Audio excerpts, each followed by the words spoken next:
బస్సులో 50 మంది కాశీకి బయలుదేరారు. బస్సు కొండ మీదుగా ప్రయాణిస్తున్నప్పుడు బస్సుకి కొంత దూరంలో ఒక పిడుగు పడింది. డ్రైవర్ భయంతో ఆ బస్సును ఆపేశాడు. పడ్డ చోటే ఆ పిడుగు మళ్లీ మళ్లీ పడుతోంది. సరే వెనక్కి వెళ్దామని ఆ డ్రైవర్ బస్సుని రివర్స్ చేయగానే ఇప్పుడు పిడుగు వెనక వైపు పడుతోంది. ముందు వెనక పడ్డ చోటే మళ్లీ మళ్లీ పిడుగు పడుతూ ఉండటంతో అందరిలోనూ భయం మొదలైంది. ఈ బస్సును ముందుకి వెళ్లనివ్వటం లేదు, వెనక్కి వెళ్లనివ్వటం లేదు. బస్సులో నుండి ఇదంతా గమనించిన ఓ పెద్ద ఆయనకి విషయం బోధపడింది. వెంటనే లేచి ఆ విషయాన్ని బస్సులో ఉన్న అందరితోనూ చెప్పాడు. చూడండి, మనలో ఎవరికో ఆయుష్ అయిపోయింది. అందుకే యముడు పిడుగు రూపంలో వచ్చి ప్రాణాలు తీయాలనుకుంటున్నాడు.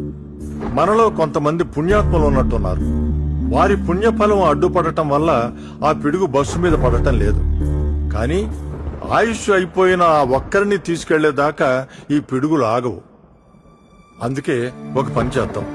ఒక్కొక్కరుగా వెళ్లి ఆ పిడుగు పడే చోట నిల్చుందాం.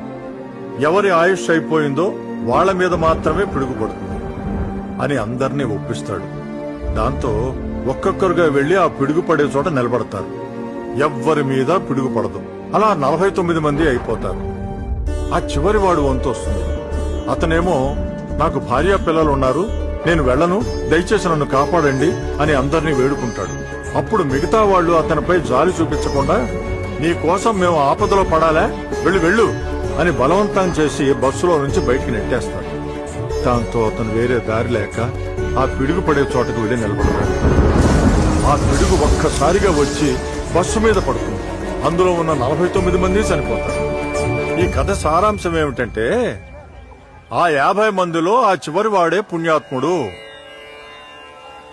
ఆయుష్ ముగిసింది అతనికి కాదు, ఆ 49 మందికిను.